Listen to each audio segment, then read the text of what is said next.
ਦੋਸਤੋ, ਅੱਜ ਦੇ ਇਸ ਟਾਕ ਸ਼ੋ ਵਿੱਚ ਤੁਹਾਡਾ ਸਾਰਿਆਂ ਦਾ ਸਵਾਗਤ ਹੈ। ਅੱਜ ਇਸ ਸ਼ੋਅ ਦੇ ਵਿੱਚ ਸਾਡੇ ਨਾਲ ਇੱਕ ਮਹਿਮਾਨ ਦੇ ਤੌਰ ਤੇ ਸ਼ਾਮਲ ਹੋ ਰਹੇ ਹਨ ਮੇਜਰ ਗਗਨਦੀਪ ਕੌਰ, ਜਿਨ੍ਹਾਂ ਨੇ ਮਿਲਟਰੀ ਦੇ ਵਿੱਚ, ਆਰਮੀ ਦੇ ਵਿੱਚ ਇੱਕ ਲੰਬੀ ਸੇਵਾ ਕੀਤੀ ਹੈ। और कोई वक्त ऐसा सी जदों कुड़ियां नूं साडे परिवार दे लोग जिहड़े आ घरों बाहर कड्ढण लई तैयार नहीं सन। और ये गगनदीप मेजर गगनदीप कौर की कहानी आपां सारे सुणांगे, किस तरह उन्हां दे परिवार ने उन्हां दा साथ दिता, कित्थों कित्थों उन्होंने एजुकेशन लई और किस तरह मेजर तक दे एक सन्मानयोग अहुदे तक वो पहुंचे। ਇਹ ਸਭ ਤੋਂ ਪਹਿਲਾਂ ਆਪਾਂ ਉਹਨਾਂ ਦਾ ਸਵਾਗਤ ਕਰੀਏ। ਮੇਜਰ ਗਗਨਦੀਪ ਕੌਰ ਜੀ, ਤੁਹਾਡਾ ਸ਼ੋਅ ਦੇ ਵਿੱਚ ਬਹੁਤ ਬਹੁਤ ਸਵਾਗਤ ਹੈ ਜੀ। ਧੰਨਵਾਦ ਜੀ। ਸਤਿ ਸ਼੍ਰੀ ਅਕਾਲ ਸਾਰਿਆਂ ਨੂੰ। ਸਤਨਾਮ ਸਿੰਘ ਜੀ, ਤੁਹਾਡਾ ਬਹੁਤ ਬਹੁਤ ਧੰਨਵਾਦ, ਤੁਸੀਂ ਮੈਨੂੰ ਇਹ ਚਾਂਸ ਦਿੱਤਾ ਕਿ ਮੈਂ ਇਸ ਚੈਨਲ ਤੇ ਤੁਹਾਡੇ ਨਾਲ ਤੇ ਬਾਕੀ ਸਰੋਤਿਆਂ ਦੇ ਨਾਲ ਗੱਲਬਾਤ ਕਰ ਸਕਾਂ। ਗਗਨਦੀਪ ਜੀ, ਪਹਿਲਾਂ ਤੁਸੀਂ ਥੋੜਾ ਜਿਹਾ ਆਪਣਾ ਪਰਿਵਾਰਕ ਪਿਛੋਕੜ ਬਾਰੇ ਚਾਨਣਾ ਪਾਓ, ਫਿਰ ਆਪਾਂ ਅੱਗੇ ਉੱਥੋਂ ਚੱਲਦੇ ਹਾਂ। ਬਿਲਕੁਲ ਜੀ। ਮੇਰਾ ਜਨਮ ਹੋਇਆ ਸੀ ਜੀ ਮੋਰਿੰਡਾ, ਕਸਬਾ ਮੋਰਿੰਡਾ ਹੈ, ਜ਼ਿਲ੍ਹਾ ਰੋਪੜ, ਪੰਜਾਬ 'ਚ। ਇਹ ਚੰਡੀਗੜ੍ਹ ਤੋਂ ਕੁਝ 30 ਕਿਲੋਮੀਟਰ ਦੂਰ ਪੈਂਦਾ ਹੈ। ਨਹੀਂ, ਸਾਰੇ ਜਾਣਦੇ ਆ ਜੀ। ਜਾਣਦੇ ਜੀ, ਤੇ ਬਹੁਤ ਚੰਗੀ ਗੱਲ ਹੈ ਜੀ। ਮੈਂ ਕਈ ਵਾਰੀ ਉੱਥੋਂ ਕ੍ਰਾਸ ਕੀਤਾ। ਅੱਛਾ ਜੀ। ਹਾਂਜੀ, ਮੋਰਿੰਡੇ ਦੇ ਫਾਟਕ ਬਹੁਤ ਮਸ਼ਹੂਰ ਹੁੰਦੇ ਸੀ। ਹਾਂਜੀ ਹਾਂਜੀ। ਤੇ ਮੇਰੇ ਫਾਦਰ ਸਾਹਿਬ ਇਨਕਮ ਟੈਕਸ ਆਫਸਰ ਰਿਟਾਇਰਡ ਨੇ, ਤੇ ਮਦਰ ਮੇਰੀ ਹੋਮ ਮੇਕਰ ਹੈ, ਤੇ ਇੱਕ ਮੇਰੀ ਭੈਣ ਹੈ, ਉਹ ਵੀ ਅਸਿਸਟੈਂਟ ਮੈਨੇਜਰ ਦੀ ਜੌਬ ਕਰ ਰਹੀ ਹੈ ਚੰਡੀਗੜ੍ਹ ਵਿੱਚ ਹੀ। ਤੇ ਅਸੀਂ ਦੋ ਹੀ ਭੈਣਾਂ ਹੈ ਤੇ ਸਾਡੇ। ਹਾਂਜੀ। ਤੇ ਤੁਸੀਂ ਜਿਹੜੀ ਮੁੱਢਲੀ ਤੁਹਾਡੀ ਐਜੂਕੇਸ਼ਨ ਹੈ ਉਹ ਤੁਸੀਂ ਕਿੱਥੋਂ ਪ੍ਰਾਪਤ ਕੀਤੀ, ਤੇ ਜਿਹੜੀ ਤੁਹਾਡੀ ਹਾਇਰ ਐਜੂਕੇਸ਼ਨ ਹੈ ਉਹ ਤੁਸੀਂ ਕਿੱਥੋਂ ਪ੍ਰਾਪਤ? ਮੁੱਢਲੀ ਐਜੂਕੇਸ਼ਨ ਤਾਂ ਜੀ ਅਸੀਂ ਮੋਰਿੰਡੇ ਤੋਂ ਹੀ ਪ੍ਰਾਪਤ ਕੀਤੀ ਹੈ। ਮੈਂ ਤੇ ਮੇਰੀ ਭੈਣ ਦੋਨਾਂ ਨੇ, ਅਸੀਂ ਸਾਡੀ ਐਜੂਕੇਸ਼ਨ ਟਿਲ 10th ਜਿਹੜੀ ਸੀ ਉਹ ਮੋਰਿੰਡੇ ਵਿੱਚ ਭਾਈ ਨੰਦ ਲਾਲ ਪਬਲਿਕ ਸਕੂਲ ਸੀ ਹੈਗਾ, ਤੇ ਉੱਥੋਂ ਹੀ ਪ੍ਰਾਪਤ ਕੀਤੀ। ਤੇ ਉਸ ਤੋਂ ਬਾਅਦ 11th ਔਰ 12th ਵਾਸਤੇ ਚੰਡੀਗੜ੍ਹ ਸ਼ਿਵਾਲਿਕ ਪਬਲਿਕ ਸਕੂਲ ਸਾਨੂੰ ਮੂਵ ਕੀਤਾ ਗਿਆ। ਐਜੂਕੇਸ਼ਨ ਤਾਂ ਉੱਥੇ ਵੀ ਅਵੇਲੇਬਲ ਸੀ, ਬਟ ਉਹ ਉਨੀ ਓਪਰਚੁਨਿਟੀਜ਼ ਮੋਰਿੰਡੇ ਵਿੱਚ ਅਵੇਲੇਬਲ ਨਹੀਂ ਸੀ। ਤੇ ਉਹ ਓਪਰਚੁਨਿਟੀਜ਼ ਕੇ ਸਾਇੰਸ ਬੈਕਗਰਾਉਂਡ, ਜਿਵੇਂ ਜਿਵੇਂ ਕੰਪੀਟੀਸ਼ਨ ਔਰ ਅੱਗੇ ਵੱਧਦਾ ਜਾ ਰਿਹਾ ਹੈ, ਉਹਨਾਂ ਚੀਜ਼ਾਂ ਨੂੰ ਧਿਆਨ ਰੱਖਦੇ ਹੋਏ ਜਿਹੜੇ ਮੇਰੇ ਫਾਦਰ ਸੀ ਉਹਨਾਂ ਨੇ ਕਿਹਾ ਕਿ ਤੁਸੀਂ ਜਿਹੜਾ ਸ਼ਹਿਰ ਤੋਂ ਬਾਹਰ ਨਿਕਲੋ ਥੋੜਾ ਜਿਹਾ, ਤੇ ਮੋਰਿੰਡੇ 'ਚ ਰਹਿ ਕੇ ਕੁਝ ਨਹੀਂ ਹੋਏਗਾ। ਤੇ ਤਾਂ ਕਰਕੇ ਫਿਰ ਮੋਹਾਲੀ ਸ਼ਿਵਾਲਿਕ ਪਬਲਿਕ ਸਕੂਲ 'ਚੋਂ ਅਸੀਂ ਫਿਰ 11ਵੀਂ 12ਵੀਂ ਕੀਤੀ, ਤੇ ਉਸ ਤੋਂ ਬਾਅਦ ਮੇਰੀ ਫਿਰ ਗ੍ਰੈਜੂਏਸ਼ਨ। ਹਾਂਜੀ, ਗ੍ਰੈਜੂਏਸ਼ਨ ਫਿਰ ਪੀਜੀਆਈ ਚੰਡੀਗੜ੍ਹ ਤੋਂ ਕੀਤੀ ਮੈਂ, ਬੀਐਸਸੀ ਨਰਸਿੰਗ ਵਿੱਚ। ਠੀਕ ਹੈ ਜੀ। ਅੱਛਾ, ਤੁਸੀਂ ਜਿੱਦਾਂ ਕਈਆਂ ਪਰਿਵਾਰਾਂ ਦੀਆਂ ਲੜਕੀਆਂ ਨੂੰ ਇਹ ਬਹੁਤ ਸਖਤ ਦੌਰ ਵਿੱਚੋਂ ਲੰਘਣਾ ਪੈਂਦਾ ਉਚੇਰੀ ਪੜ੍ਹਾਈ ਕਰਨ ਦੀ, ਤੁਹਾਨੂੰ ਕੋਈ ਇਹੋ ਜਿਹੀ ਪਰੇਸ਼ਾਨੀ ਆਈ? ਪੜ੍ਹਾਈ ਵਾਸਤੇ ਤਾਂ ਕਦੇ ਪਰੇਸ਼ਾਨੀ ਨਹੀਂ ਆਈ। ਹਾਂਜੀ, ਜਿਵੇਂ ਮਾਵਾਂ ਨੂੰ ਥੋੜੀ ਟੈਨਸ਼ਨ ਰਹਿੰਦੀ ਹੈ ਕਿ ਬੱਚੇ ਕੁੜੀਆਂ ਘਰੋਂ ਬਾਹਰ ਜਾਣਗੀਆਂ, ਕਿਵੇਂ ਸੈੱਟ ਹੋਣਗੀਆਂ, ਕਿਵੇਂ ਰੋਜ਼ ਆਣ ਜਾਣਗੀਆਂ। ਤੇ ਜਦੋਂ 10ਵੀਂ ਤੋਂ ਬਾਅਦ ਫਾਦਰ ਨੇ ਡਿਸਾਈਡ ਕੀਤਾ ਕਿ ਬੱਚੋ ਤੁਸੀਂ ਚੰਡੀਗੜ੍ਹ ਜਾਓ, ਤੇ ਉਹਨਾਂ ਨੂੰ ਬੜੀ ਟੈਨਸ਼ਨ ਹੁੰਦੀ ਸੀ ਮੰਮੀ ਨੂੰ ਕਿ ਹਾਂਜੀ ਤੁਸੀਂ ਰੋਜ਼ ਦਾ ਅਪ ਡਾਊਨ ਕਿਵੇਂ ਕਰੋਗੇ, ਬੱਸਾਂ 'ਚ ਕਿਵੇਂ ਟਰੈਵਲ ਕਰੋਗੇ, ਮਾਹੌਲ ਠੀਕ ਨਹੀਂ ਹੈ।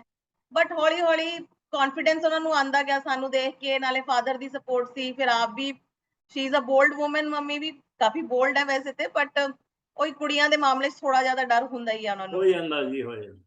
ਹਾਂਜੀ, ਫਿਰ ਬਸ ਪਰ ਉਹਨਾਂ ਨੇ ਪੂਰਾ ਸਪੋਰਟ ਕੀਤਾ। ਜਿਵੇਂ ਜਿਵੇਂ ਉਹ ਦੇਖਦੇ ਗਏ ਕਿ ਬੱਚੇ ਅੱਛਾ ਕਰ ਰਹੇ ਹੈ, ਤੇ ਫਿਰ ਉਹਨਾਂ ਨੂੰ ਕੌਨਫੀਡੈਂਸ ਵੀ ਆਉਂਦਾ ਗਿਆ, ਤੇ ਉਹਨਾਂ ਨੇ ਬਹੁਤ ਸਪੋਰਟ ਕੀਤਾ। ਉਹਨਾਂ ਨੇ ਕਦੇ ਸਾਡੀ ਪੜ੍ਹਾਈ 'ਚ ਜਾਂ ਕਰੀਅਰ 'ਚ ਕਦੇ ਕੋਈ ਹਿੰਡਰੈਂਸ, ਕੋਈ ਰੁਕਾਵਟ ਕ੍ਰੀਏਟ ਨਹੀਂ ਕੀਤੀ, ਬਲਕਿ ਸਪੋਰਟ ਹੀ ਕੀਤਾ ਹਮੇਸ਼ਾ। ਗਗਨਦੀਪ ਜੀ, ਤੁਸੀਂ ਇਹ ਜਿਹੜਾ ਆਪਣਾ ਕੈਰੀਅਰ ਆ ਇਹ ਹੋਰ ਕਿਸੇ ਪਾਸੇ ਚੁਣਨ ਤੋਂ ਇਲਾਵਾ ਤੁਸੀਂ ਇਹ ਮਿਲਟਰੀ ਦਾ ਰਸਤਾ ਕਿਉਂ ਅਖਤਿਆਰ ਕੀਤਾ? ਇੱਥੇ ਜੁਆਇਨ ਕਿਉਂ ਬੈਟਰ ਸਮਝਿਆ ਜੁਆਇਨ ਕਰਨਾ? ਬਿਲਕੁਲ ਬਿਲਕੁਲ ਸਤਨਾਮ ਸਿੰਘ ਜੀ, ਮੈਂ ਇਸ ਚੀਜ਼ ਨੂੰ ਬਹੁਤ ਕਲੀਅਰਲੀ, ਬਹੁਤ ਇਮਾਨਦਾਰੀ ਨਾਲ ਦੱਸਣਾ ਚਾਹੂੰਗੀ। ਜਦੋਂ ਸਾਡਾ ਜ਼ਮਾਨਾ ਸੀ, ਅਸੀਂ ਜਦੋਂ 11ਵੀਂ 12ਵੀਂ ਕੀਤੀ ਸੀ, ਉਸ ਟਾਈਮ ਤੱਕ ਤਾਂ ਸਾਨੂੰ ਇਹ ਪਤਾ ਵੀ ਨਹੀਂ ਸੀ ਹੁੰਦਾ ਕਿ ਕੁੜੀਆਂ ਫੌਜ 'ਚ ਜਾਂਦੀਆਂ ਵੀ ਹੈ। ਹਾਂਜੀ ਤੇ ਜਦੋਂ ਮੈਂ ਐਗਜ਼ਾਮ ਦਿੱਤਾ, ਮੇਰੇ ਪਿਤਾ ਜੀ ਜਾਂਦੇ ਸੀਗੇ ਤੇ ਸਾਡਾ ਵੀ ਇਹੀ ਉਹਨਾਂ ਨੂੰ ਦੇਖ ਕੇ ਕਿ ਉਹ ਅੱਛੀ ਪੋਸਟ ਤੇ ਆਏ, ਇੱਕ ਕਲਰਕ ਭਰਤੀ ਹੋਏ ਸੀ ਤੇ ਹੌਲੀ ਹੌਲੀ ਉਹਨਾਂ ਨੇ ਗਸਟਡ ਆਫਸਰ ਕਲਾਸ 1 ਦੀ ਪੋਸਟ ਹਾਈ ਅਚੀਵ ਕੀਤੀ ਆਪਣੀ ਮਿਹਨਤ ਨਾਲ। ਤੇ ਸਾਨੂੰ ਵੀ ਉਹੀ ਸੀਗਾ ਕਿ ਉਹਨਾਂ ਨੂੰ ਦੇਖ ਕੇ ਉਹੀ ਮੋਟੀਵੇਸ਼ਨ ਸੀ ਕਿ ਉਹਨਾਂ ਵਰਗਾ ਬਣਨਾ ਹੈ। ਤੇ ਉਹ ਚੀਜ਼ ਨੂੰ ਧਿਆਨ 'ਚ ਰੱਖਦੇ ਹੋਏ ਸੀਗਾ ਕਿ ਚਲੋ UPSC ਦਾ ਐਗਜ਼ਾਮ ਦੇਾਂਗੇ, IAS ਅਫਸਰ ਬਣਾਂਗੇ। ਉਹਨਾਂ ਦਾ ਵੀ ਹਮੇਸ਼ਾ ਤੋਂ ਹੀ ਰਿਹਾ ਕਿ ਬੱਚਿਆਂ ਨੂੰ ਮੈਂ ਅਫਸਰ ਬਣਾਉਣਾ ਹੈ। ਉਸ ਚੱਕਰ 'ਚ ਅਸੀਂ ਪੇਪਰ ਮੈਂ ਦਿੰਦੀ ਗਈ, ਪਰ ਮੈਨੂੰ ਉਸ ਟਾਈਮ ਤੱਕ ਕੁਝ ਪਤਾ ਨਹੀਂ ਸੀ ਕਿ ਫੌਜ 'ਚ ਵੀ ਲੜਕੀਆਂ ਹੁੰਦੀਆਂ। ਇੱਕ ਐਗਜ਼ਾਮ ਕਲੀਅਰ ਕੀਤਾ ਤੇ ਉਹਦਾ ਰਿਜ਼ਲਟ ਆਇਆ ਕਿ ਹਾਂਜੀ ਤੁਸੀਂ ਕਲੀਅਰ ਕਰ ਲਿਆ ਤੇ ਇੰਟਰਵਿਊ ਤੁਸੀਂ ਦੇਣ ਜਾਣਾ ਹੈ, 5 ਦਿਨ ਦੀ interview. that was the first instance, ਇੱਕ ਪਹਿਲੀ ਵਾਰ ਸੀ ਕਿ ਮੈਨੂੰ ਪਤਾ ਚੱਲਿਆ ਕਿ ਫੌਜ 'ਚ ਲੜਕੀਆਂ ਵੀ ਹੁੰਦੀਆਂ ਅੱਛਾ ਤੇ ਜੀ ਕੋਈ ਏਦਾਂ ਦਾ ਇੰਟਰਵਿਊ ਵੀ ਹੁੰਦਾ ਹੈ। ਤੇ ਉਹ ਇੰਟਰਵਿਊ 5 ਦਿਨ ਦਾ ਇੰਟਰਵਿਊ ਕੀ ਇੰਟਰਵਿਊ ਹੋਏਗਾ, ਉਸ ਚੀਜ਼ ਨੂੰ ਮੱਦੇਨਜ਼ਰ ਰੱਖਦੇ ਹੋਏ ਫਿਰ ਇੱਕ 5 ਹਫ਼ਤੇ ਦੀ ਟ੍ਰੇਨਿੰਗ ਹੁੰਦੀ ਹੈ। ਉੱਥੇ ਛੋਟੇ ਛੋਟੇ ਅਕੈਡਮੀਜ਼ ਖੁੱਲੀਆਂ ਹੋਈਆਂ। ਉਸ ਅਕੈਡਮੀ 'ਚ ਇੱਕ ਫੌਜੀ ਅਫਸਰ ਹੀ ਟ੍ਰੇਨਿੰਗ ਦਿੰਦਾ, ਜਿਹੜੇ ਰਿਟਾਇਰਡ ਹੋ ਜਾਂਦੇ ਆ। ਉਹ ਜਵਾਨਾਂ ਨੂੰ ਵੀ ਟ੍ਰੇਨਿੰਗ ਦਿੰਦੇ ਆ ਅਫਸਰ ਬਣਨ ਲਈ, ਤੇ ਸਾਡੇ ਵਰਗਿਆਂ ਨੂੰ ਵੀ ਦਿੰਦੇ ਆ ਜਿਹੜੇ ਗ੍ਰੈਜੂਏਸ਼ਨ ਤੋਂ ਬਾਅਦ ਐਗਜ਼ਾਮ ਦਿੰਦੇ ਆ ਅਫਸਰ ਟ੍ਰੇਨਿੰਗ ਲਈ। ਉਹ ਮੇਰਾ ਪਹਿਲਾ ਐਕਸਪੀਰੀਅੰਸ ਸੀਗਾ ਕਿਸੇ ਫੌਜੀ ਇਨਵਾਇਰਨਮੈਂਟ ਵਿੱਚ। ਬਟ ਉਹ ਫਸਟ ਐਕਸਪੀਰੀਅੰਸ ਸੀ, ਉਹ ਇੱਕ ਹਫ਼ਤੇ ਦਾ ਐਕਸਪੀਰੀਅੰਸ ਜਿਹੜਾ ਸੀ, ਇੱਕ ਐਕਸ ਫੌਜੀ ਦੇ ਨਾਲ, ਇੱਕ ਫੌਜੀ ਰਿਟਾਇਰਡ ਅਫਸਰ ਦੇ ਨਾਲ, ਤੇ ਮਤਲਬ ਹੋਰ ਵੀ ਨਾਲ ਸੀਗੇ ਜਿਹੜੇ ਇੰਸਟ੍ਰਕਟਰ ਸੀਗੇ, ਉਹ ਫੌਜੀ ਰਿਟਾਇਰਡ ਅਫਸਰ ਹੀ ਸੀਗੇ।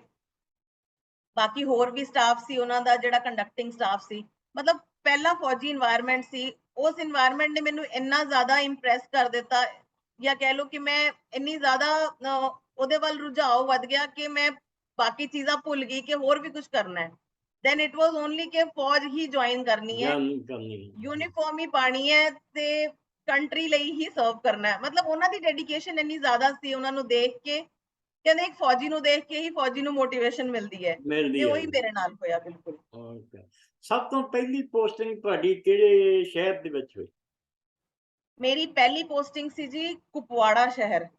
ਇਹ ਸ਼੍ਰੀਨਗਰ ਤੋਂ 100 ਕਿਲੋਮੀਟਰ ਅੱਗੇ ਹੈ। ਫਗਵਾੜਾ?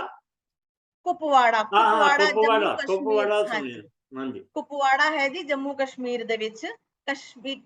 ਸ਼੍ਰੀਨਗਰ ਤੋਂ ਅੱਗੇ ਹੈ, 100 ਕਿਲੋਮੀਟਰ ਅੱਗੇ। ਹਾਂਜੀ ਹਾਂਜੀ ਹਾਂਜੀ, ਤੇ ਕੁਪਵਾੜਾ ਸ਼ਹਿਰ ਦੇ ਵਿੱਚ ਰਹਿੰਦੇ ਹੋਏ ਜਿਹੜੀਆਂ ਜਗ੍ਹਾ ਮੈਂ ਪੋਸਟਿੰਗ ਕੱਟੀ ਹੈ, ਉਹ ਸਾਰੀਆਂ ਆਲਮੋਸਟ ਬਾਰਡਰ ਪੋਸਟਿੰਗ ਸੀਗੀਆਂ। ਤੰਗਧਾਰ ਸੁਣਿਆ ਹੋਏਗਾ, ਤੰਗਧਾਰ ਕਰਕੇ ਤਿਥਵਾਲ ਬ੍ਰਿਜ ਹੈ, ਜਿੱਥੋਂ ਕ੍ਰਾਸਿੰਗ ਹੁੰਦੀ ਹੈ, ਹਰ ਵੀਰਵਾਰ ਹੁੰਦੀ ਸੀ ਪਹਿਲਾਂ ਤਾਂ। ਪਾਕਿਸਤਾਨੀ ਜਿਹੜੇ ਆਪਣੇ ਭਾਈ ਉਧਰ ਰਹਿੰਦੇ ਆ, ਉਹ ਇੱਧਰ ਆਉਂਦੇ ਆ ਪਰਮਿਸ਼ਨ ਲੈ ਕੇ, ਤੇ ਆਪਣੇ ਇੰਡੀਅਨਸ ਵੀ ਉਧਰ ਜਾਂਦੇ ਆ, ਤੇ ਉਹ ਕ੍ਰਾਸਿੰਗ ਹੁੰਦੀ ਹੈ। ਹੋਰ ਵੀ ਏਰੀਆਜ਼ ਹੈਗੇ ਆ ਉੱਥੇ, ਫਰਕੀਆਂ, ਜ਼ੈਡ ਗਲੀ, ਜਿਹੜੇ ਕਿ ਬਾਰਡਰ ਏਰੀਆਜ਼ ਹੈਗੇ ਆ। ਤੇ ਉਹਨਾਂ ਵਿੱਚ ਪਹਿਲੀ ਪੋਸਟਿੰਗ ਸੀ। ਮੈਂ 21 ਸਾਲ ਦੀ ਕੁੜੀ ਕਮਿਸ਼ਨ ਹੋਈ ਸੀ, ਜਿਹਨੇ ਕਦੇ ਬਾਹਰ ਨਿਕਲ ਕੇ ਵੀ ਨਹੀਂ ਸੀ ਵੇਖਿਆ ਘਰੋਂ ਕਿ ਕੀ ਹੁੰਦਾ ਹੈ। then I was staying there, ਉੱਥੇ ਮੇਰੀ ਕੰਪਨੀ ਸੀ, ਕੱਲੀ ਮੈਂ ਕਮਾਂਡ ਕਰ ਰਹੀ ਸੀ, 20 ਮੁੰਡੇ ਮੇਰੇ ਅੰਦਰ ਸੀਗੇ, ਤੇ ਏਰੀਆ ਵੀ ਐਸਾ ਸੀ CI ਏਰੀਆ। ਤੇ ਮਤਲਬ ਪਹਿਲੀ ਵਾਰ ਸੀ ਕਿ ਲਾਈਫ 'ਚ ਬੰਦੂਕ ਨਾਲ ਲੈ ਕੇ ਸੌਣਾ ਪੈ ਰਿਹਾ ਸੀ। ਤੇ that was an experience, like ਮਤਲਬ first experience but amazing experience, ਬਹੁਤ ਵਧੀਆ ਰਿਹਾ।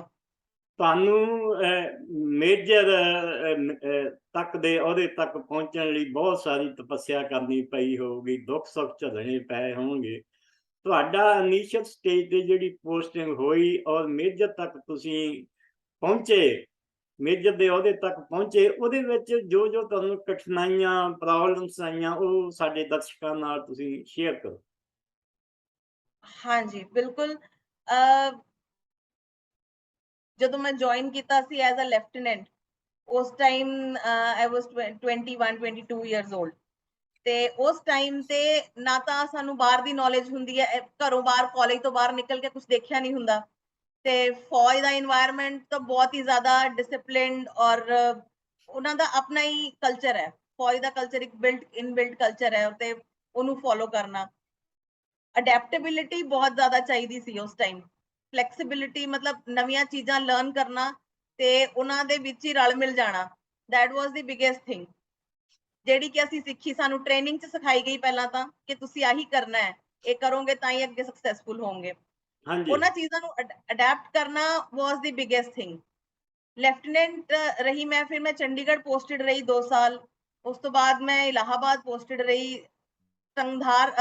ਟੈਂਗਾ ਵੈਲੀ ਅਰੁਣਾਚਲ ਪ੍ਰਦੇਸ਼ ਹੈਗਾ, that is also a field area ਜਿੱਥੇ ਕਿ ਬਾਰਡਰ ਦੇ ਨਾਲ ਲੱਗਦਾ ਹੈ, ਚਾਈਨਾ ਬਾਰਡਰ ਦੇ ਨਾਲ। ਉੱਥੇ ਵੀ ਰਹੀ ਹਾਂ 2 ਸਾਲ। ਫਿਰ ਮੈਂ ਲਾਸਟ ਪੋਸਟਿੰਗ ਬੰਗਾਲ 'ਚ ਵੀ ਰਹੀ ਹਾਂ, ਵੈਸਟ ਬੰਗਾਲ ਪਾਨਾਗੜ੍ਹ।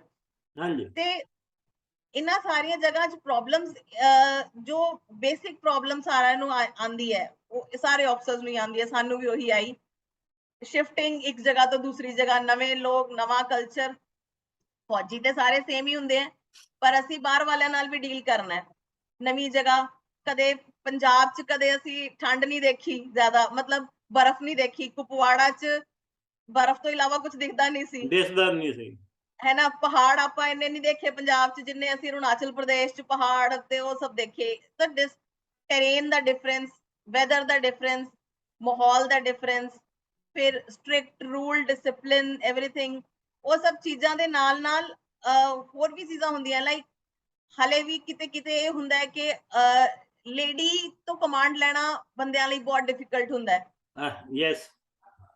ਤੇ ਮੈਂ ਅਗਰ ਮੇਰੇ ਅੰਡਰ 250 ਮੁੰਡੇ ਹੈਗੇ ਆ ਤੇ ਮੈਂ ਉਹਨਾਂ ਤੋਂ ਕੰਮ ਕਰਾਣਾ ਹੈ, ਤੇ ਉਹਨਾਂ ਨੂੰ ਇਹ ਮਤਲਬ ਅਗਰ ਮੈਂ ਉਹਨਾਂ ਤੋਂ ਕੰਮ ਕਰਾਣਾ ਹੈ ਤਾਂ ਉਹਨਾਂ ਨੂੰ ਇਹ ਬਿਲਕੁਲ ਮੈਨੂੰ ਯਕੀਨ ਦਿਵਾਉਣਾ ਪਏਗਾ ਕਿ I am better than them and I am their commander and they have to, ਉਹਨਾਂ ਨੇ ਮੈਨੂੰ ਫੋਲੋ ਕਰਨਾ ਹੀ ਕਰਨਾ ਹੈ, ਮੈਂ ਉਹਨਾਂ ਦੀ ਲੀਡਰ ਹਾਂ। ਉਹ ਚੀਜ਼ ਉਹਨਾਂ ਦੇ ਵਿੱਚ ਮਤਲਬ ਪੈਦਾ ਕਰਨਾ, ਉਹਨਾਂ ਦੇ ਵਿੱਚ ਬਣਾਉਣਾ, that was the biggest challenge always। ਕਿਉਂਕਿ ਉਹਨਾਂ ਤੋਂ ਕੰਮ ਕਰਾਣਾ ਹੈ ਤਾਂ ਉਹਨਾਂ ਨੂੰ ਦੱਸਣਾ ਪਏਗਾ ਕਿ ਮੈਂ ਤੁਹਾਡੀ ਉੱਤੇ ਬੈਠੀ ਹਾਂ, ਲੀਡਰ ਮੈਂ ਆ, ਤੇ ਮੈਂ ਤੁਹਾਡੇ ਤੋਂ ਕੰਮ ਕਰਾਣਾ ਹੀ ਕਰਾਣਾ ਹੈ। ਉਹ ਉਹਨਾਂ ਦੇ ਵਿੱਚ ਰਹਿ ਕੇ, ਉਹਨਾਂ ਦੇ ਨਾਲ ਕੰਮ ਕਰਕੇ। ਹਾਂਜੀ, always it is not command ਕਿ ਮੈਂ ਹੁਕਮ ਦੇ ਕੇ ਹੀ ਕੰਮ ਕਰਾਣਾ ਹੈ। it is always ਕਿ ਉਹਨਾਂ ਨੂੰ ਨਾਲ ਲੈ ਕੇ ਕੰਮ ਕਰਾਣਾ ਹੈ ਕਿ ਸਾਡਾ ਕਮਾਂਡਰ ਸਾਡੇ ਨਾਲ ਕੰਮ ਕਰ ਰਿਹਾ ਹੈ, ਅਸੀਂ ਵੀ ਕਰਨਾ ਹੈ। ਉਹ ਸਾਨੂੰ ਲੀਡ ਕਰ ਰਿਹਾ ਹੈ, he is leading by example, she is leading by example, ਤਾਂ ਅਸੀਂ ਉਹਨਾਂ ਦੇ ਨਾਲ ਚੱਲਣਾ ਹੈ। ਇਹ ਚੀਜ਼ਾਂ ਮੈਂ ਹੌਲੀ ਹੌਲੀ ਸਿੱਖੀਆਂ ਤੇ ਫਿਰ ਇਹ ਇੰਪਲੀਮੈਂਟ ਵੀ ਕੀਤੀਆਂ, ਜਿਨ੍ਹਾਂ ਨੇ ਮੈਨੂੰ ਸਕਸੈਸਫੁਲ ਬਣਾਇਆ ਆਪਣੇ ਕਰੀਅਰ 'ਚ। ਤੇ ਮੈਂ ਐਜ਼ ਅ ਮੇਜਰ, ਮਤਲਬ with a successful career retire ਹੋਈ ਹਾਂ। ਠੀਕ ਹੈ ਜੀ। ਹਾਂਜੀ। ਤੁਹਾਨੂੰ ਇੰਨੀ ਲੰਬੀ ਸਰਵਿਸ ਦੇ ਦੌਰਾਨ ਕਦੀ ਕੋਈ ਰੇਸ, ਡਿਸਕ੍ਰਿਮੀਨੇਸ਼ਨ ਜਾਂ ਕੋਈ ਹੇਟ ਕ੍ਰਾਈਮ ਵਰਗਾ ਕੋਈ ਤੁਹਾਨੂੰ ਫੇਸ ਕਰਨਾ ਪਿਆ ਹੋਵੇ? ਨਾਟ ਇੰਡੀਵਿਜੂਅਲੀ ਮੈਨੂੰ ਕਦੇ ਐਸਾ ਕੁਝ ਇਨਸੀਡੈਂਟ ਫੇਸ ਕਰਨਾ ਨਹੀਂ ਪਿਆ ਕਿ ਇਨਡਿਸਕ੍ਰਿਮੀਨੇਸ਼ਨ ਹੋਈ ਹੋਵੇ ਪਰਸਨਲੀ, ਬਿਕਾਜ਼ ਸਿੰਸ ਟ੍ਰੇਨਿੰਗ ਸ਼ੁਰੂ ਹੋਣ ਤੋਂ ਪਹਿਲੇ ਦਿਨ ਤੋਂ ਹੀ ਮੁੰਡੇ ਔਰ ਕੁੜੀਆਂ ਦੀ ਟ੍ਰੇਨਿੰਗ ਇਕੱਠੇ ਹੁੰਦੀ ਹੈ। ਸਾਨੂੰ ਸਾਰਿਆਂ ਨੂੰ ਇੱਕੋ ਹੀ ਟ੍ਰੇਨਿੰਗ ਪੈਟਰਨ, ਸ਼ਡਿਊਲ, ਸਭ ਕੁਝ ਉਹੀ ਚੀਜ਼ਾਂ ਕਰਨੀਆਂ ਪੈਂਦੀਆਂ, ਸਾਰੇ ਟੈਸਟ ਦੇਣੇ ਪੈਂਦੇ ਆ। ਜਿੰਨਾ ਰਗੜਾ ਇੱਕ ਮੁੰਡੇ ਨੂੰ ਮਿਲਦਾ ਹੈ ਅਫਸਰ ਬਣਨ ਲਈ, ਉਹਨਾਂ ਹੀ ਕੁੜੀ ਨੂੰ ਵੀ ਮਿਲਦਾ ਹੈ। ਐਂਡ ਸੇਮ ਵੇ ਇੱਕ ਯੂਨਿਟ 'ਚ ਵੀ ਟ੍ਰੀਟ ਕੀਤਾ ਜਾਂਦਾ ਹੈ। ਬਲਕਿ ਹਾਂਜੀ, ਮੈਂ ਇਹ ਕਹੂੰਗੀ ਕਿ ਲੇਡੀ ਆਫਸਰ ਹੈ ਤਾਂ ਉਹਨੂੰ ਪ੍ਰਿਵਿਲੇਜ ਥੋੜੀ ਜਿਹੀ ਜ਼ਰੂਰ ਮਿਲ ਜਾਂਦੀ ਹੈ ਕਿ ਪ੍ਰਾਈਵੇਸੀ ਦੀ, ਕਿ ਉਹਨੂੰ ਪ੍ਰਾਈਵੇਸੀ ਪ੍ਰੋਵਾਈਡ ਕੀਤੀ ਜਾਂਦੀ ਹੈ। ਐਂਡ ਜੋ ਅੱਜ ਕੱਲ ਇਹ ਚੱਲ ਰਿਹਾ ਆਪਣਾ prevention against any crime, sexual harassment and all, ਹਾਂਜੀ the ladies are being taken care of। we have special committees ਹੈ ਸਾਡੇ ਕੋਲੇ, ਜਿਹੜੀਆਂ ਕਿ ਹਰ ਯੂਨਿਟ ਵਿੱਚ ਹੈ, ਹਰ ਸਟੇਸ਼ਨ ਵਿੱਚ ਹੈ, ਤਾਂ ਕਿ ਕੋਈ ਇਦਾਂ ਦਾ ਕ੍ਰਾਈਮ ਜੋ ਹੈ ਕਿਸੇ ਵੀ ਲੇਡੀ ਆਫਸਰ ਜਾਂ ਕਿਸੇ ਵੀ ਲੇਡੀ EMPLOYEE ਨੂੰ ਫੌਜ ਫੇਸ ਨਾ ਕਰਨਾ ਪਏ। ਤਾਂ ਮੈਂ ਇਹ ਨਹੀਂ ਕਹਾਂਗੀ ਕਿ ਕੋਈ ਡਿਸਕ੍ਰਿਮੀਨੇਸ਼ਨ ਹੋਈ, ਬਲਕਿ ਹਾਂਜੀ ਵੀ ਸਾਡਾ ਧਿਆਨ ਰੱਖਿਆ ਗਿਆ ਹੈ ਫੌਜ ਕਿ ਅਗਰ ਲੇਡੀ ਆਫਸਰ ਆਈ ਹੈ ਉਹ ਪਰ ਹਾਂਜੀ ਬਰਾਬਰ ਸਾਨੂੰ ਵੀ ਇਕੁਅਲੀ ਇਨਪੁਟ ਦੇਣਾ ਪੈਂਦਾ ਹੈ। ਅਸੀਂ ਇਹ ਚੀਜ਼ ਕਹਿ ਕੇ ਬਚ ਨਹੀਂ ਸਕਦੇ ਕਿ ਮੈਂ ਲੇਡੀ ਆ, ਮੇਰੇ ਕੋਲੇ ਬੱਚਾ ਹੈ, ਜਾਂ ਮੇਰੀ ਫਿਜ਼ੀਕਲ ਸਟੈਮਿਨਾ ਇਦਾਂ ਦਾ ਹੈ ਜਾਂ ਨਹੀਂ ਹੈ, ਮੈਂ ਲੜਕੇ ਦੇ ਬਰਾਬਰ ਨਹੀਂ ਆ, ਇਹ ਨਹੀਂ ਸ਼ੋ ਕਰ ਸਕਦੇ। ਸਾਨੂੰ ਵੀ ਉਹਨਾਂ ਹੀ ਆਊਟਪੁੱਟ ਦੇਣਾ ਹੈ ਜਿੰਨਾ ਕਿ ਇੱਕ ਮੇਲ ਆਫਸਰ ਦੇਗਾ। ਬਰਾਬਰ ਹੀ ਕੰਮ ਕਰਾਂਗੇ ਤਾਂ ਬਰਾਬਰ ਹੀ ਪ੍ਰਿਵਿਲੇजेस ਵੀ ਮਿਲਣਗੀਆਂ। Very good, very good, very good. ਤੁਸੀਂ ਕਈ ਵਾਰੀ ਵਰਦੀ ਪਾ ਕੇ ਬਾਜ਼ਾਰ ਦੇ ਵਿੱਚ ਵੀ, ਜਿੱਥੇ ਤੁਸੀਂ ਸਰਵਿਸ ਕਰਦੇ ਸੀ ਬਾਜ਼ਾਰ ਦੇ ਵਿੱਚ ਵੀ ਗਏ ਹੋਵੋਗੇ, ਤੁਸੀਂ ਆਪਣੇ ਆਪ ਨੂੰ ਇਨ ਯੂਨੀਫਾਰਮ ਕਿੰਨਾ ਪ੍ਰਾਊਡ ਫੀਲ ਕਰਦੇ ਸੀ? ਔਰ ਤੁਹਾਨੂੰ ਦੇਖਣ ਵਾਲੇ ਜਿਹੜੇ ਲੋਕ ਤੁਹਾਨੂੰ ਮਿਲਦੇ ਸੀ ਜਾਂ ਆਮਣੇ ਸਾਹਮਣੇ ਆਉਂਦੇ ਸੀਗੇ, ਉਹਨਾਂ ਦੀ ਬੋਡੀ ਲੈਂਗੁਏਜ ਕਿਹੋ ਜਿਹੀ ਹੁੰਦੀ ਸੀ? ਮੈਂ ਤਾਂ ਇੱਕ ਮਤਲਬ ਯੂਨੀਫਾਰਮ ਦੀ ਜੋ ਇੱਜ਼ਤ ਹੈ ਉਹ ਕਿਸੇ ਹੋਰ ਚੀਜ਼ ਦੀ ਨਹੀਂ ਹੈ। ਅੱਜ ਵੀ यूनिफॉर्म दी जो वैल्यू है, चाहे मैं रिटायर हो गई हाँ, लेकिन uniform is having different space, अपना अलग ही उन्होंने अहदा है। बाहर किते जाइए, किते भी जाइए, किसी सरकारी दफ्तर च जाइए, किसी बाहर खड़े हो जाइए, किसी टोल टैक्स से खड़े हो जाइए, किसी पुलिस वाले को खड़े हो जाइए, किते भी किसी दुकान वाले को खड़े हो जाइए, बंदा हमेशा रिस्पेक्ट नाल गल करदा है। वेरी एक फौजी है, अफसर ना भी होए, लेकिन एक फौजी है, फौजी नू बंदा यूनीफॉर्म देख के ही रिस्पेक्ट दिंदा है। ओनू असी कि मैं फलानी यूनिट तो, हाँ जी सर दसो क्या गल है, दसो मैडम की गल है, मतलब हेल्प करने लिए हमेशा तैयार रहंदे हैं। I am very proud. सब तो वड्डी गल है कि मतलब मैं अपने पेरेंट्स नू मौका दिता ये कहण दा कि हाँ मैं एक मेजर दा प्यो हाँ, ते मैं एक मेजर दी मां यस या कैप्टन दी मां, डेफिनेटली है ना जी। मेरे दादा जी सीगे, उन्हां ना बहुत उन्हां नू सीगा कि मतलब ही expired before I got promoted as captain, he was sick, but वो हमेशा कहंदे सी कि तू जल्दी कैप्टन बन जा, मैं वेख के मरांगा तेनू कैप्टन। बट चलो वाहिगुरू नू मंजूर नहीं सी, गल वखरी सी। बट मेरी फैमिली बहुत प्राउड है मेरे ते अज भी है कि हाँ जी साडी कुड़ी मेजर रिटायर हुई है। पर जदों बनी सी उदों तां उन्हां नू होर ही हो सीगा। मोरिंडा शहर दे विच मैं पहली कुड़ी हाँ, हुण भी अपनी मतलब कल्ली हाँ जो हुण तक मैं फौज च अफसर भर्ती हुई सी, ते हाले तक भी कोई होया नहीं। तां पेरेंट्स वास्ते भी, शहर वालियां वास्ते भी, परिवार वाले, अड़ोसी पड़ोसी सब वास्ते प्राउड दी गल है। ते मैं अगर किसी नू प्राउड कर सकी हाँ तां I am my self proud. मैं देश वास्ते काम करिया है, ईमानदारी नाल करिया, इस चीज दा भी प्राउड है। वर्दी तां पानी किसी किस्मत वाले नू ही मिलदी है, अरे मैं किस्मत मैनू मिली है, ते इस चीज दा भी मैनू बहुत गर्व है। ਆਮ ਤੌਰ ਤੇ ਗਗਨਦੀਪ ਜੀ, ਜਿਹੜੀਆਂ ਆਪਣੀਆਂ ਕੁੜੀਆਂ ਹੁੰਦੀਆਂ ਉਹ ਆਪਣਾ ਕੈਰੀਅਰ ਟੀਚਿੰਗ ਲਾਈਨ ਦੇ ਵਿੱਚ ਜਾਂ ਬੈਂਕਿੰਗ ਸੈਕਟਰ ਦੇ ਵਿੱਚ ਜਾਂ ਇਹੋ ਜਿਹਾ ਹੋਰ ਜਿਹੜੇ ਲੇਡੀਜ਼ ਦੇ ਕਰਨ ਵਾਲੇ ਕੰਮ ਸੌਖੇ ਆ ਉਧਰ ਚਲੇ ਜਾਂਦੀਆਂ, ਲੇਕਿਨ ਆਰਮੀ ਦੇ ਵਿੱਚ ਮੈਂ ਸਮਝਦਾ ਕੋਈ ਟਾਵੀਂ ਕੁੜੀ ਆਰਮੀ ਨੂੰ ਜੁਆਇਨ ਕਰਦੀ ਹੋਊਗੀ। ਤੁਸੀਂ ਅਜਿਹੀਆਂ ਕੁੜੀਆਂ ਨੂੰ ਇਨਕਰੇਜ ਕਰਨ ਦੇ ਲਈ ਕੀ ਕੀ ਕਿਸ ਤਰ੍ਹਾਂ ਉਹਨਾਂ ਨੂੰ ਇਨਕਰੇਜ ਕਰੋਗੇ ਕਿ ਉਹ ਮਿਲਟਰੀ ਦੇ ਵਿੱਚ ਐਜ਼ ਏ ਕਮਿਸ਼ਨ ਆਫਿਸਰ ਜਾਂ ਸਟਾਰਟਿੰਗ ਪੋਜੀਸ਼ਨ ਤੇ ਕਿਸ ਤਰ੍ਹਾਂ ਉਹ ਜੁਆਇਨ ਕਰ ਸਕਦੇ ਨੇ? ਸਤਨਾਮ ਸਿੰਘ ਜੀ, ਮੈਂ ਇੱਕ ਗੱਲ ਜ਼ਰੂਰ ਕਹਾਂਗੀ, ਜ਼ਮਾਨਾ ਬਹੁਤ ਬਦਲ ਗਿਆ ਹੈ। ਪਹਿਲਾਂ ਜਦੋਂ ਅਸੀਂ ਸੀਗੇ, ਮੈਂ ਫੌਜ ਕਮਿਸ਼ਨ ਹੋਈ ਸੀ, ਉਸ ਟਾਈਮ ਜ਼ਰੂਰ ਕੋਈ ਟਾਵੀਂ ਕੁੜੀ ਜਾਂ ਘਰ ਦੇ ਭੇਜਦੇ ਹੀ ਨਹੀਂ ਸੀ ਹੁੰਦੇ ਕਿ ਇੰਨੀ ਦੂਰ ਕੁੜੀ ਕਿਵੇਂ ਜਾਏਗੀ, ਫੌਜ ਚ ਕਿਵੇਂ ਕਰੇਗੀ, ਬੰਦਿਆਂ ਦੇ ਨਾਲ ਕਿਵੇਂ ਰਹੇਗੀ ਇਕੱਲੀ। ਪਰ ਹੁਣ ਬਹੁਤ ਚੀਜ਼ਾਂ ਬਦਲ ਗਈਆਂ। ਅੱਜ ਕੱਲ ਤਾਂ ਕੁੜੀਆਂ ਨੂੰ ਪਰਮਾਨੈਂਟ ਕਮਿਸ਼ਨ ਸ਼ੁਰੂ ਤੋਂ ਹੀ ਮਿਲਣਾ ਸ਼ੁਰੂ ਹੋ ਗਿਆ। ਮਤਲਬ 12ਵੀਂ ਤੋਂ ਬਾਅਦ ਉਹ ਮੁੰਡਿਆਂ ਵਾਂਗੂ ਐਨਡੀਏ ਦਾ ਐਗਜ਼ਾਮ ਦੇ ਕੇ ਜਿਹੜਾ ਹੈ ਫੌਜ ਚ ਭਰਤੀ ਹੋ ਸਕਦੀ ਹੈ ਐਜ਼ ਐਨ ਆਫਸਰ। ਤੇ ਉਸ ਤੋਂ ਬਾਅਦ ਬਹੁਤ ਸਾਰੀ ਓਪਰਚੁਨਿਟੀਜ਼ ਹੋਰ ਵੀ ਆਈਆਂ। 12th ਟੈਕਨੀਕਲ ਐਂਟਰੀ ਹੈ, ਐਨਸੀਸੀ ਐਂਟਰੀ ਹੈ, ਤੇ ਸੀਡੀਐਸ ਐਂਟਰੀ, ਨॉन टेक्निकल एंट्रीज भी हैं, बहुत सारिया एंट्रीज हैं एयरफोर्स, नेवी, आर्मी सब विच। ਤਾਂ ਕੁੜੀਆਂ ਨੂੰ ਬਹੁਤ ਓਪਰਚੁਨਿਟੀ ਦੇ ਰਹੀ ਹੈ ਸਰਕਾਰ ਤਾਂ ਕਿ ਉਹ ਜੁਆਇਨ ਕਰਨ, ਤੇ ਬੱਚੇ ਵੀ ਵੱਧ ਚੜ ਕੇ ਅੱਗੇ ਆ ਰਹੇ ਹੈ ਕਿ ਅਸੀਂ ਫੌਜ ਜੁਆਇਨ ਕਰਨੀ ਹੈ। मोटिवेशन देने वास्ते जो परेड्स हो रही हैं दिखाई जाती हैं, जैसे रिपब्लिक परेड है, इंडिपेंडेंस डे परेड है, इन्हां विच जो मार्च पास्ट वगैरह होंदे हैं या जो लड़कियां दी अचीवमेंट्स हैं, जो लेडी ऑफिसर्स ने अचीव किया है, वो सब डिस्प्ले हुंदा है। ये चीज़ां बहुत मोटिवेट कर रही हैं आजकल बच्चों नूं हाँ जी कि असी भी फौज ज्वाइन करनी है। मैं कहूंगी कि अगर किसी पेरेंट्स दे दिल च एक ख्याल हैगा कि साडी कुड़ी किवें मैनेज करेगी, ਤੇ ਅਗਰ ਮੈਂ ਅੱਜ ਤੋਂ 15 ਸਾਲ ਪਹਿਲਾਂ ਜਦੋਂ ਵੀ ਜੁਆਇਨ ਕੀਤਾ ਸੀਗਾ, ਅਸੀਂ ਮੈਨੇਜ ਕਰ ਲਿਆ ਉਸ ਟਾਈਮ ਤੇ ਅੱਜ ਆਪਣਾ ਕੈਰੀਅਰ ਸੈਟਅਪ ਕੀਤਾ, ਖੜੇ ਹੋ ਗਏ, ਤੇ ਅੱਜ ਕੱਲ ਦੇ ਬੱਚੇ ਤਾਂ ਸਾਡੇ ਤੋਂ ਬਹੁਤ ਤੇਜ਼ ਹੈ। बहुत ਉਹਨਾਂ तेज है। ਨੂੰ ਸਾਡੇ ਤੋਂ ਬੈਟਰ ਐਜੂਕੇਸ਼ਨ ਮਿਲੀ ਹੈ, ਸਾਡੇ ਤੋਂ ਬੈਟਰ ਅੱਜ ਕੱਲ ਫ੍ਰੀ ਇਨਵਾਇਰਨਮੈਂਟ ਮਿਲਿਆ, ਬੈਟਰ ਓਪਰਚੁਨਿਟੀਜ਼ ਮਿਲੀਆਂ। ਬੱਚੇ ਬਹੁਤ ਅੱਛੀ ਤਰ੍ਹਾਂ ਸੈੱਟ ਹੋ ਜਾਣਗੇ ਔਰ ਬਹੁਤ ਜ਼ਿਆਦਾ ਕੌਨਫੀਡੈਂਟ ਵੀ ਹੈ ਸਾਡੇ ਨਾਲੋਂ ਜ਼ਿਆਦਾ। ठीक है। ਸਾਡੇ ਚ ਉਸ ਟਾਈਮ ਕੌਨਫੀਡੈਂਸ ਲੈਵਲ ਇੰਨਾ ਨਹੀਂ ਹੁੰਦਾ ਸੀਗਾ ਕਿਉਂਕਿ ਘਰੋਂ ਬਾਹਰ ਨਹੀਂ ਸੀ ਨਿਕਲੇ, ਦੁਨੀਆ ਨਹੀਂ ਸੀ ਦੇਖੀ।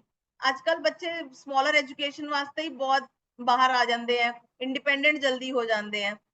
ਤੇ ਇਸ ਕਰਕੇ ਬੱਚਿਆਂ ਨੂੰ ਬਾਹਰ ਭੇਜਣਾ ਚਾਹੀਦਾ ਹੈ। ਇਹ ਦਿਲ 'ਚ ਨਹੀਂ ਰੱਖਣੀ ਹੈਗੀ ਕਿ ਹਾਂ ਸਾਡੇ ਬੱਚੇ ਬਾਹਰ ਜਾ ਕੇ ਸੈੱਟ ਕਿਵੇਂ ਹੋਣਗੇ, ਕੁੜੀਆਂ ਆਰਮੀ 'ਚ ਕੀ ਕਰਨਗੀਆਂ। ਕੁੜੀਆਂ ਬਹੁਤ ਸਟਰੋਂਗ ਹੈ ਕਿਉਂਕਿ ਜੋ ਥਿੰਕਿੰਗ ਪਾਵਰ ਇਵਨ ਸਾਇੰਟਿਫਿਕਲੀ ਬਿਲੀਵਡ ਹੈ ਕਿ ਜੋ ਥਿੰਕਿੰਗ ਪਾਵਰ ਔਰ ਸੋਚ ਕੁੜੀ ਲੈ ਕੇ ਆਂਦੀ ਹੈ, ਐम्पैथेटिक ਜੋ ਅਪਰੋਚ ਲੈ ਕੇ ਆਂਦੀ ਹੈ, ਉਹ ਸ਼ਾਇਦ ਇੱਕ ਮੇਲ ਅਫਸਰ ਨਹੀਂ ਲੈ ਕੇ ਆ ਪਾਏਗਾ ਜਾਂ ਮੇਲਸ ਨਹੀਂ ਲੈ ਕੇ ਆ ਪਾਉਂਦੇ। Everything requires a equal balance. तो बैलेंस ਤਾਂ ਹੀ ਬਣੇਗਾ ਅਗਰ male female both are given equal opportunities, ਦੋਨੋਂ ਬਰਾਬਰ ਆ ਕੇ ਕੰਮ ਕਰਨਗੇ। ਜਿਹੜੀਆਂ ਕੁੜੀਆਂ ਇਸ ਕੈਰੀਅਰ ਨੂੰ ਚੁਣਨਾ ਚਾਹੁੰਦੀਆਂ, ਅਖੀਰ ਦੇ ਵਿੱਚ ਤੁਸੀਂ ਉਹਨਾਂ ਨੂੰ ਕੀ ਕਹਿਣਾ ਚਾਹੋਗੇ ਜਾਂ ਕੀ ਸੁਜੈਸ਼ਨ ਦੇਣਾ ਚਾਹੋਗੇ? सतनाम सिंह जी, मैं कहना चाहूंगी कि जो बच्चे इस प्रोफेशन ਨੂੰ ਚੁਣਨਾ ਚਾਹੁੰਦੇ हैं, everybody is in full support. ਉਹਨਾਂ ਵਾਸਤੇ ਬਹੁਤ ਸਾਰੀਆਂ ਓਪਰਚੁਨਿਟੀਜ਼ ਹੈ। ਉਹਨਾਂ ਨੂੰ ਤਿਆਰੀ ਅਗਰ ਹੋ ਸਕੇ ਤਾਂ ਤਿਆਰੀ ਉਹਨਾਂ ਨੂੰ ਆਪਣੀ ਸਕੂਲ ਐਜੂਕੇਸ਼ਨ ਦੇ ਟਾਈਮ ਤੋਂ ਹੀ ਕਰਨੀ ਚਾਹੀਦੀ ਹੈ। ਸਾਈਕੋਲੋਜੀਕਲ ਟੈਸਟ ਬਹੁਤ ਸਾਰੇ ਹੁੰਦੇ ਆ, ਉਹਨਾਂ ਨੂੰ ਆਪਣੀ ਉਹਨਾਂ ਦੇ ਵਿੱਚ ਇੰਗਲਿਸ਼ ਟੈਸਟ ਹੁੰਦੇ ਆ, ਤੇ ਇਹਨਾਂ ਵਿੱਚ ਪਹਿਲਾਂ ਤਾਂ ਪ੍ਰਿਪਰੇਸ਼ਨ ਰੱਖਣੀ ਚਾਹੀਦੀ ਹੈ। ਫਿਜ਼ੀਕਲ ਆਪਣਾ ਫਿਜ਼ੀਕਲ ਫਿਟਨੈਸ ਔਰ ਫਿਜ਼ੀਕਲ ਸਟੈਮਿਨਾ ਬਣਾਉਣ ਵਾਸਤੇ ਫਿਜ਼ੀਕਲ ਫਿਟਨੈਸ ਬਹੁਤ ਜ਼ਰੂਰੀ ਹੈ ਨਾ, ਤਾਂ ਉਹਦੇ ਵਿੱਚ ਵੀ ਮੇਨਟੇਨ ਕਰਕੇ ਰੱਖਣਾ ਚਾਹੀਦਾ ਹੈ। ਬੱਚਿਆਂ ਨੂੰ ਸ਼ੁਰੂ ਤੋਂ ਕੌਨਫੀਡੈਂਸ ਲੈਵਲ ਵਧਾਉਣ ਵਾਸਤੇ ਆਪਣਾ ਮੈਂਟਲ ਐਬਿਲਿਟੀ ਟੈਸਟ ਦੀਆਂ ਬੁੱਕਸ ਵਗੈਰਾ ਪੜ੍ਹਨ ਔਰ ਗਰੁੱਪ ਡਿਸਕਸ਼ਨਸ, ਆਪਸ ਚ ਡਿਸਕਸ਼ਨਸ ਕਰਨ। ਦੇ should go and read online about Indian army ਕਿ ਕੀ ਹੈ, ਆਰਮੀ ਕੀ ਹੈ, 에ਅਰਫੋਰਸ ਕੀ ਹੈ, ਇਹਨਾਂ ਦੀ ਨੌਲੇਜ ਲੈਣ। ਇਹ ਸਭ ਕਰਨ ਤੋਂ ਬਾਅਦ ਉਹਨਾਂ ਨੂੰ ਜਿੰਨੀਆਂ ਓਪਰਚੁਨਿਟੀਜ਼ ਮਿਲਦੀਆਂ ਸਾਰੀਆਂ ਓਪਰਚੁਨਿਟੀਜ਼ ਟਰਾਈ ਕਰਨ। ਇਹ ਨਹੀਂ ਕਿ ਮੈਂ 12th ਵਾਲੀ ਦੇਤੀ, ਮੇਰਾ ਹੋਇਆ ਨਹੀਂ ਤੇ ਮੈਂ ਅੱਗੇ ਨਹੀਂ ਟਰਾਈ ਕਰਨਾ, ਇਹ ਨਹੀਂ ਹੋ ਕਰਨਾ। ਬਲਕਿ 12th ਵਾਲੀ ਦਿੱਤੀ ਹੈ, ਕੋਈ ਗੱਲ ਨਹੀਂ, ਤੁਸੀਂ ਗ੍ਰੈਜੂਏਸ਼ਨ ਚ ਐਡਮਿਸ਼ਨ ਲਓ ਲੇਕਿਨ ਟੈਸਟ ਦੁਬਾਰਾ ਦਿਓ। ਜਦ ਤੱਕ ਏਜ ਐਲੀਜੀਬਿਲਿਟੀ ਹੈ, you must give the test again and again. ਕਿਉਂਕਿ ਅੱਜ ਤੁਹਾਨੂੰ ਅਸੀਂ ਜਦੋਂ SSB ਦੀ ਇੰਟਰਵਿਊ ਦਿੰਦੇ ਆ ਤਾਂ ਉਹ ਸਾਨੂੰ ਸਾਈਕੋਲੋਜੀਕਲੀ ਅਸੈਸ ਕਰਦੇ ਆ, ਸਾਨੂੰ ਫਿਜ਼ੀਕਲੀ ਅਸੈਸ ਕਰਦੇ ਆ। ਤਾਂ ਕਈ ਚੀਜ਼ਾਂ ਜਿਹੜੀਆਂ ਅਸੀਂ ਉਹ ਇੰਟਰਵਿਊ ਚ ਜਾ ਕੇ ਹੀ ਸਿੱਖਦੇ ਆ ਕਿ ਅੱਛਾ ਇਹ ਚੀਜ਼ ਸੀਗੀ, ਇਹ ਮੈਂ ਮਿਸ ਕਰਤੀ, ਮੈਂ ਨੈਕਸਟ ਇੰਟਰਵਿਊ ਚ ਹੋਰ ਬੈਟਰ ਪ੍ਰਿਪੇਅਰ ਹੋ ਕੇ ਜਾਵਾਂ।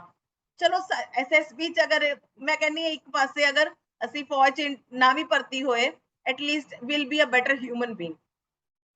ਠੀਕ ਹੈ ਜੀ। ਇਹਨਾਂ ਇੰਟਰਵਿਊਜ਼ ਅਟੈਂਡ ਕਰਨ ਤੋਂ ਬਾਅਦ ਸਾਈਕੋਲੋਜੀਕਲੀ ਬੰਦਾ ਇੰਨਾ ਸਟਰੋਂਗ ਹੋ ਜਾਂਦਾ ਹੈ ਕਿ he becomes a better human being. ਉਹਨੂੰ ਹੋਰ ਓਪਰਚੁਨਿਟੀਜ਼ ਬਾਹਰ ਜਾ ਕੇ ਅਗਰ ਫੌਜ ਚ ਨਹੀਂ ਵੀ ਕਿਤੇ ਕਰ ਪਾਇਆ due to some medical reason, there are medical reasons also, ਜਿਹਦੇ ਕਰਕੇ ਨਹੀਂ ਕਰ ਪਾਉਂਦੇ ਬੱਚੇ, ਸਾਰਾ ਕੁਝ ਕਲੀਅਰ ਕਰ ਜਾਂਦੇ ਐਂਡ ਚ ਜਾ ਕੇ ਮੈਡੀਕਲੀ ਅਨਫਿਟ ਹੋ ਜਾਂਦੇ ਆ। ਬਟ ਲਾਈਫ ਚ ਬਾਹਰ ਸਕਸੈਸਫੁਲ ਬਣਨ ਵਾਸਤੇ ਉਹ ਬਹੁਤ ਸਟਰੋਂਗ ਹੋ ਜਾਂਦੇ ਆ ਅਗਰ ਉਹ SSBs ਅਟੈਂਡ ਵੀ ਕਰ ਲੈਣ ਤਾਂ।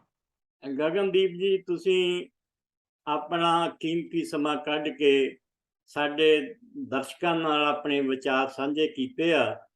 ਮੈਂ ਤੁਹਾਡਾ ਬਹੁਤ ਬਹੁਤ ਧੰਨਵਾਦ ਕਰਦਾ ਔਰ ਫਿਰ ਕਿਸੇ ਹੋਰ ਟੌਪਿਕ ਦੇ ਨਾਲ ਫਿਰ ਆਪਾਂ ਮਿਲਾਂਗੇ। ਤਦ ਤੱਕ ਲਈ ਆਗਿਆ ਦਿਓ। ਵਾਹਿਗੁਰੂ ਜੀ ਕਾ ਖਾਲਸਾ, ਵਾਹਿਗੁਰੂ ਜੀ ਕੀ ਫਤਿਹ। Satnam Singh ji, thank you so much, ਤੁਸੀਂ ਮੈਨੂੰ ਇਹ ਚਾਂਸ ਦਿੱਤਾ ਔਰ ਆਪਣੀ ਕਹਾਣੀ ਕਹਿਣ ਦਾ ਮੌਕਾ ਦਿੱਤਾ। ਸਤਿ ਸ਼੍ਰੀ ਅਕਾਲ, ਵਾਹਿਗੁਰੂ ਜੀ ਕਾ ਖਾਲਸਾ, ਵਾਹਿਗੁਰੂ ਜੀ ਕੀ ਫਤਿਹ।